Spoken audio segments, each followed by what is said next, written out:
100 साल की सास। अरे मम्मी जी, थोड़ा उम्र के हिसाब से काम किया करो। कहीं कुछ हो गया तो लोग बोलेंगे बहू ने बूढ़ी सास का ध्यान नहीं रखा। बहू, तुम भी थोड़ा कम और धीरे बोला करो।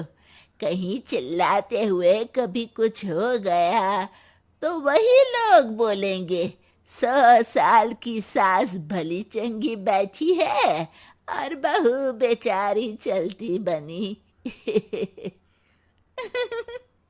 वैसे मम्मी जी, दादी बिल्कुल ठीक बोल रही हैं। हैं? क्या ठीक बोल रही है? वो जो कुछ भी बोले वो सास है, पर तुम क्यों बोल रही हो? बहू होकर सास से जुबान लड़ाओगी क्या? ऐसा बोलते हुए निर्मला को धसका उठ जाता है।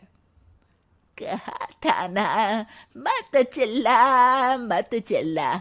तुझे बिना सास और बहू से जुबान लड़ाए बिना शांति नहीं मिलती। अरे माँ, दादी की बात सुन लिया करो, तुम्हारे भले के लिए बोलती है ना। अरे कोई भला नहीं, इन्हें बस मुझे परेशान और शो ऑफ करने का शौक है। हाँ। चल झूठी। इस परिवार में 3 पीढ़ी की औरतें रहती है, जिनका हर समय कोई ना कोई अलग ड्रामा चलता ही रहता है, जिससे और किसी का पता नहीं, लेकिन सूरज बहुत परेशान रहता है। माँ, पियाली और दादी, आप तीनों के पास एक दूसरे को सास बहू वाले ताने देने के अलावा कुछ काम हो या नहीं, पर मेरे पास जरूर है।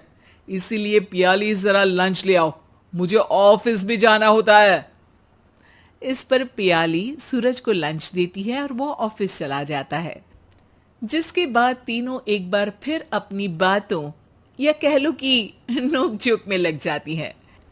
इसी में दिन बीत जाता है। रात को सूरज के साथ उसके दोस्त भी खाने पर आते हैं। पियाली, मेरे कुछ दोस्त आए हैं। सॉरी, अचानक प्लान बना तो बता नहीं पाया।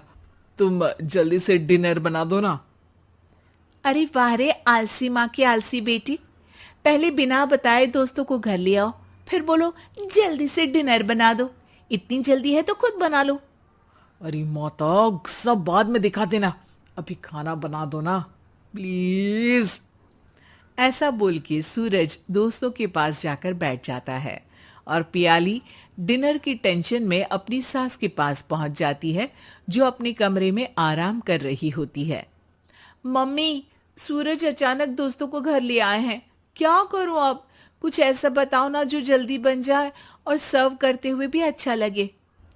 अरे रेस्टोरेंट से मंगा ले, दोबारा परेशान मत करना, सोने दे मुझे। इतने में दादी सास भी वहां आ जाती है। वाह, आलसी का आइडिया भी उसी की तरह बेकार है। कोरोना में बाहर से खाना मंगाएंगे। बहू, तुम सो ही जाओ, वही काम अच्छे से कर सकती हो। चल पियाली, मैं बताती हूँ क्या करना है। इस पर दादी सास पियाली के साथ मिलकर सारे मेहमानों के लिए खाना बनाती है, जिससे उन्हें ज्यादा मेहनत भी नहीं करनी पड़ती और सबका पेट भी भर जाता है। दादी के इस आइडिया से पियाली और सूरज बहुत इम्प्रेस हो जाते हैं।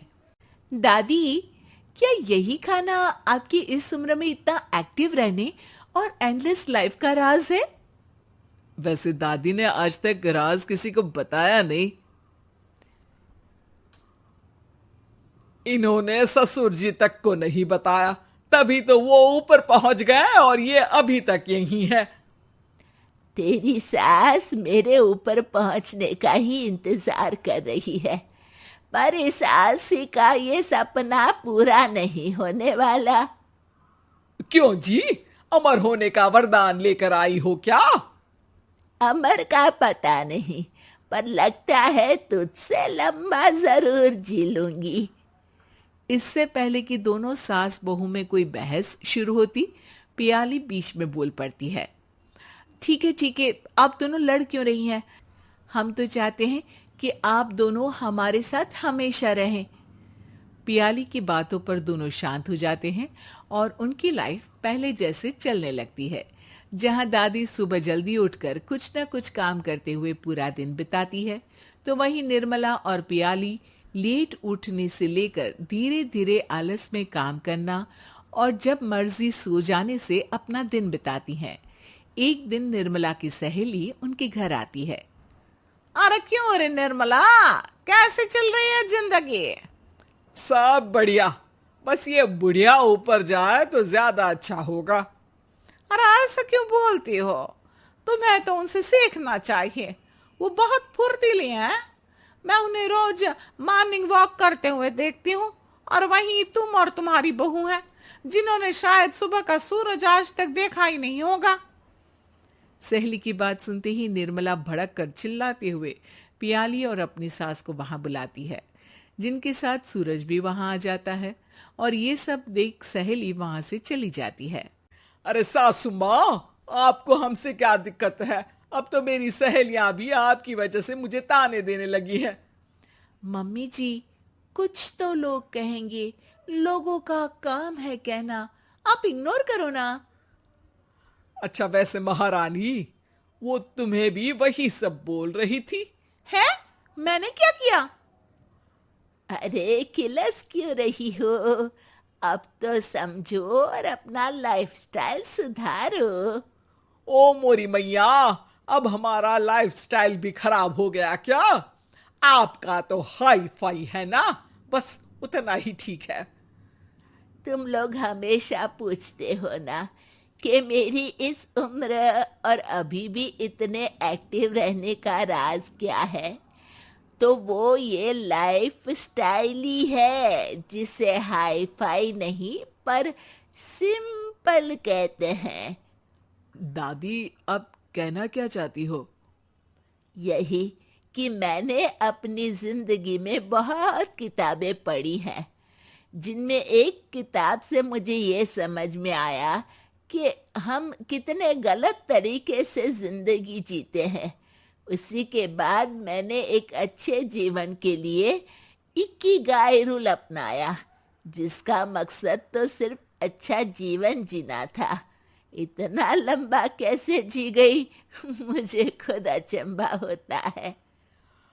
ओह, तो मतलब आप मुझे परेशान नहीं करती थी? वो तो आप करती हैं। वैसे ये इकिगाई क्या है?